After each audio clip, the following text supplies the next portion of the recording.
தந்தை, மகன், தூய ஆவியாரின் பெயராலே ஆமென். அருள் நிறைந்த மரியே வாழ்க, ஆண்டவர் உம்முடனே, பெண்களுக்குள் ஆசீர்வதிக்கப்பட்டவர் நீரே.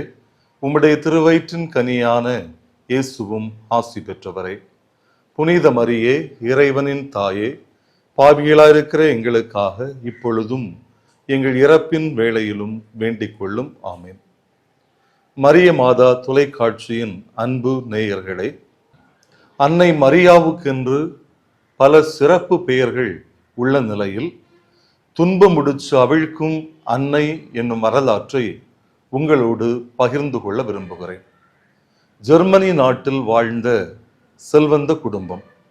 இக்குடும்பத்தின் தலைவர் ஒல்காம் லாங்கன் மண்டல், குடும்ப தலைவி சோஃபியா ரென்சி. மகிழ்ச்சியாக வாழ்ந்து கொண்டிருந்த இவருடைய குடும்ப வாழ்வில் திடீரென்று மனைவி நினைக்கிறார், தன்னுடைய கணவரை விவாகரத்து செய்து விடலாம் என. இது அவருடைய கணவராகிய ஒல்காமுக்கு மிகுந்த மனவேதனையையும் வருத்தத்தையும் கொடுத்தது. எனவே தங்களது திருமண பந்தம் முறிவடைந்து விடக்கூடாது என நினைத்து ஒல்காம் என்ற இந்த குடும்ப தலைவர் அருள் தந்தை ஜேக்கப் ரெம் அவர்களை சந்திக்க சொல்லுகிறார். பலமுறை சந்தித்து பேசிய இவர் 20/9/1615 ஆண்டில் 4வது முறையாக அருள் தந்தை ஜேக்கப் ரெம் அவர்களை ஒல்காம் சந்திக்கின்ற போது தன்னுடைய திருமண நாளின் போது தனக்கும் தன் மனைவியின் கரத்துக்கும் கட்டப்பட்ட அந்த ரிபனை, அதாவது அதை ஒரு கயிறு எனவோ அல்லது ஒரு பட்டு நூல் எனவோ நாம் யூகம் செய்து கொள்ளலாம். அந்த கயிற்றை அருள் தந்தை ஜேக்கப் ரெம் அவர்களிடம் இவர் கொடுக்கிறார். அந்த கயிற்றை தன் கரத்தில் தூக்கி பிடித்து பனிமே மாதாவின் திருவுருவத்திற்கு முன்பாக அருள் தந்தை அவர்கள் ஜெபிக்கின்ற போதும், ஜெபித்துக் கொண்டிருக்கின்ற போதே ஒவ்வொரு முடிச்சாக அவர் அதை அவிழ்க்க துவங்கியதும் அங்கு ஒளிமயமான வெளிச்சம், பிரகாசம் அந்த இடம் முழுமையாக சூழ்ந்தது. இதை கண்டு கொண்டிருந்த ஒல்காமுக்கும் அருள் தந்தை ஜேக்கப் ரெம்முக்கும் மிகுந்த மகிழ்ச்சி. அதே வேளையில் கணவனை விவாகரத்து செய்ய வேண்டும் என்று நினைத்த அவருடைய மனைவி சோஃபியா ரென்சியும் மனம் மாறி அவர் தன் கணவரோடு இணைந்து வாழ்நாள் இறுதி வரைக்கும் ஒருவரை ஒருவர் நேசித்து அன்பு செய்து ஒருவருக்கொருவர் விட்டு கொடுத்து இணைந்து வாழ்ந்தார்கள் என்பதை அவர்களுடைய வரலாறு வழியாக உணர்ந்து கொள்ளவும் முடிகிறது. இத்தகைய இந்த அழகான அற்புத நிகழ்வு எப்படி ஒரு பக்தி முயற்சியாக மாறியது என யோசிக்கையில் 18ஆம் நூற்றாண்டை வரவேற்கின்ற விதமாக அருள் தந்தை ஹெராயிஸ் அம்பிரியஸ் ரங்கன் மண்டல் என்பவர் ஆலயத்திலே ஒரு புதிய பலிபீடம் ஒன்றை உருவாக்கினார். பலிபீடத்தின் பின் சுவரில் அழகான அன்னை மரியாவின் திருவுருவம் வரைய வேண்டுமென ஓவியர் ஜோகன் ஜார்ஜ் அவர்களிடம் அருள் தந்தை ஹெராயிஸ் அவர்கள் கேட்டுக்கொள்ள, இந்த ஓவியர் ஜோகன் ஜார்ஜுக்கு இறை தூண்டுதலால் ஒல்காம், அருள் தந்தை ஜேக்கப் ரெம் இவர்கள் கண்ட அந்த அற்புதமான துன்ப முடிச்சுகளை அவிழ்க்கின்ற அந்த காட்சி இவருக்கு தூண்டுதலாக கிடைக்க பெற்று அருமையாக அதை தத்ரூபமாக வரைந்து அந்த பலிபீடத்தின் பின் சுவரில் அழகாக அந்த ஓவியத்தை வரைந்து முடிக்கிறார். அந்த பலிபீடத்திற்கு, அந்த ஆலயத்திற்கு பல மக்கள் வந்து வேண்டி சென்று அருளை, ஆசிரை பெற்று செல்வது இன்றும் நடந்து கொண்டே இருக்கிறது என்பதை நாமும் அறிய வருகிறோம். அன்பிற்கினியவர்களே, இந்த ஓவியம் நமக்கு தருகின்ற அர்த்தம் என்ன?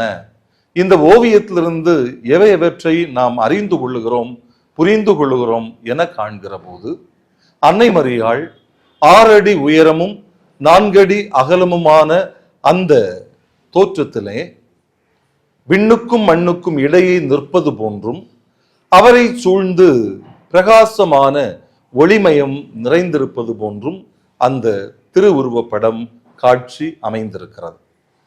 இந்த படத்தை ஆழ்ந்து நோக்குகிற போது அன்னை மரியாள் இறைவனின் தாய் என்பதற்கான சான்றாக அவர் தலைமேல் தூய ஆவியார் இருப்பது போன்றும், அன்னை மரியாள் வானதூதர்களுக்கெல்லாம் அரசி என்பதற்கு அடையாளமாய் அன்னை மரியாவை சூழ்ந்து வானதூதர்கள் புடைசூழ நிற்பதை போன்றும் இந்த அன்னை மரியாள் திருத்தூதர்களுடைய அன்னை என்பதற்கு இலக்கணமாய் 12 விண்மீன்களை அவர் மணிமுடியாய் சூழ்ந்து இருந்தார் என்பதையும், அன்னை மரியாள் உலகத்தின் அரசி என்பதற்கு ஆதாரமாய் அவர் கரும் சிவப்பு நீல நிறை ஆடைகளை அணிந்திருந்தார் எனவும், நம்மை வாட்டுகிற தீமைகள் அழகையை வெற்றி கொள்ளுகிற அடையாளமாகவும் அன்னையினுடைய இந்த அற்புதமான திருவுருவம் காட்சியளிக்கிறது என்பதை இந்த அருமையான படத்தின் வழியாகவும்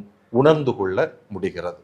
இந்நிலையில் துன்ப முடிச்சு அவிழ்க்கும் அன்னை என்பதன் வழியாய் முடிச்சு என்னென்ன துன்ப முடிச்சுகளை அன்னை மரியாள் அவிழ்க்கிறார் என்பதையும் நாம் இந்த நாளிலே சிந்தனை செய்வோம்.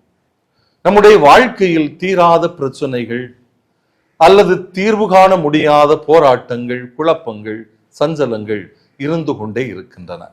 உதாரணமாக, குடும்பத்தில் அமைதி இல்லாத சூழ்நிலை, நிம்மதி இல்லாத நிலை, கணவன் மனைவிக்கிடையே ஆழமான உறவில்லாதது, பெற்றோர் பிள்ளைகளுக்கிடையே நல்ல புரிந்துணர்வு இல்லாமை, போதை பழக்கத்திற்கு அடிமையாகிய மகள் வழியாய் வேதனைப்படுகின்ற பெற்றோர், தனிமை, பயம், கவலை, நோய், வியாதி, பிரிந்து வாழுகிற குடும்பங்கள், தனிமை என பல்வேறு வாழ்வின் துன்பதுயர சிக்கல்களை முடிச்சு என இந்த துயரங்களை, இந்த வேதனைகளை அவிழ்க்கின்ற அன்னையாக, துன்ப முடிச்சு அவிழ்க்கும் அன்னை என அன்னை மரியாள் பார்க்கப்படுகிறார்.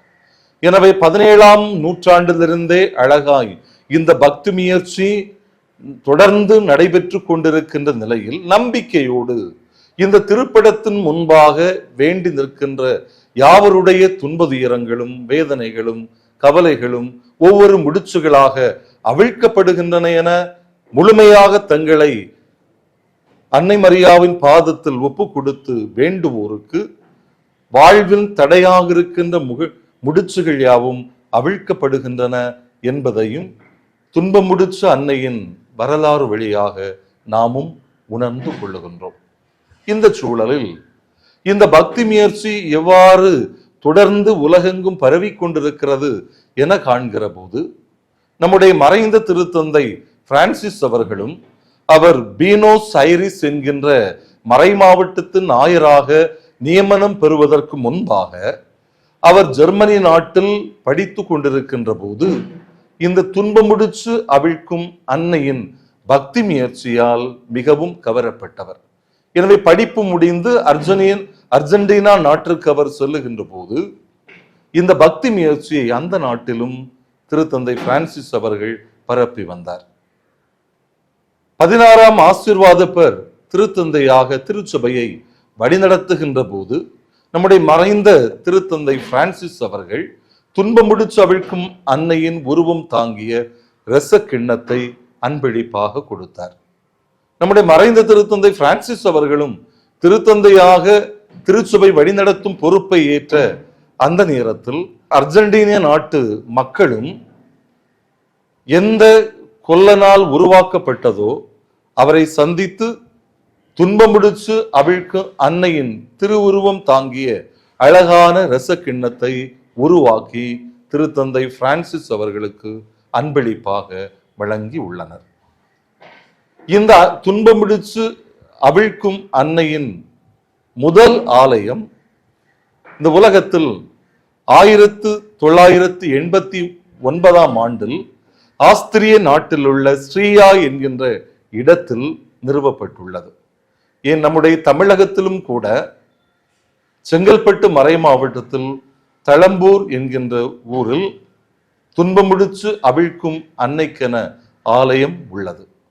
இந்த துன்பம் முடிச்சு அவிழ்க்கும் அன்னையின் பக்தி முயற்சியை திருச்சபையின் அனுமதியோடு 1998ஆம் ஆண்டிலே டென்னிஸ் சூசல் பிரம் என்கின்ற ஒருவர் முதல் துன்பம் முடிச்சு அவிழ்க்கும் அன்னை என்கிற நவநாள் புத்தகத்தை எழுதி அதை ஏறத்தாழ 20 மொழிகளில் மொழிபெயர்ப்பு செய்து இன்று உலகெங்கும் அந்த நவநாளை செய்வதன் வழியாக பலர் அதிசயங்களையும் அற்புதங்களையும் தொடர்ந்து பெற்றுக்கொண்டே இருக்கின்றார்கள். அதனை போன்று தென்னாப்பிரிக்க நாடுகளிலும் இந்த பக்தி முயற்சி அதிவேகமாகவே பரவி வருவதையும் நாமும் காண்கின்றோம். ரஷ்ய நாட்டில் செனோபி என்கின்ற இடத்தில் இருந்த அணு உலை வெடித்த போது அதன் கதிரியக்க பாதிப்பினால் பலர் இறந்து போனார்கள். பலர் புற்றுயிரினால் பாதிக்கப்பட்டு வேதனைப்பட்ட போது அப்பகுதி வாழ் மக்கள் எல்லோருமாக இணைந்து துன்பமுடிச்சு அவிழ்க்கும் அன்னையின் திருப்படத்தை நோக்கி ஜெபித்ததால் பலர் நலமடைந்தார்கள் என்கின்ற வரலாற்று சான்றும் வெகுவாகவே உள்ளது.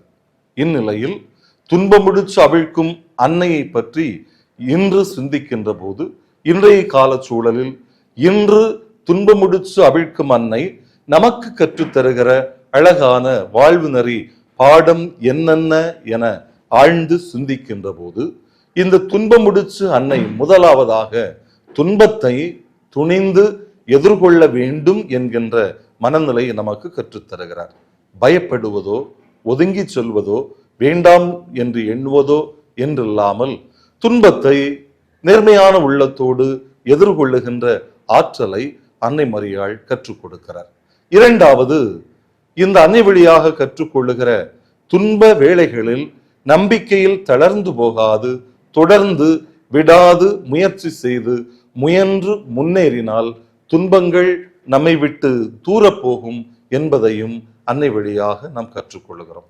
மூன்றாவது, துன்பதுயரமான நேரங்களில் அது என் துன்பம் என் துயரம் என்று மட்டும் நோக்காது அடுத்தோரின் துன்பத்தில் துயரத்தில் சமூக அக்கறையும் கரிசனையும் கொண்ட மனிதர்களாய் பிறருடைய துன்பத்தில் நாம் உடனிருந்து ஆறுதல் சொல்லுகிற உதவிகரம் நீட்டுகின்ற மனிதர்களாக வாழ வேண்டும் என்கின்ற படிப்பினையையும் அன்னை மரியாள் நமக்கு கற்றுக் கொடுக்கிறார். இத்தகைய அற்புதமான வாழ்வு நெறியை துன்பம் முடிச்சு அவிழ்க்கும் அன்னை கற்றுத்தருகின்ற நிலையில் துன்பம் துயரம் வேதனை சோதனை இல்லாத மனிதர்கள் இல்லை. தீர்வு காணாத பிரச்சனைகளுக்கெல்லாம் தீர்வாக இருக்கின்ற துன்பம் முடிச்சு அன்னையின் திருப்பாதம் நம்பிக்கையோடு நாம் நாடி தேடி சென்றால் அவர் நம் துயரங்களுக்கு வேதனைகளுக்கு கவலைகளுக்கு தீர்வு தந்து நம்மை தம் அருளால் ஆசிரால் தம் திருமகனிடம் பரிந்து பேசி எல்லா நலன்களையும் நமக்கு தொடர்ந்து வழங்கி நலமுடன் வாழச் செய்வார்.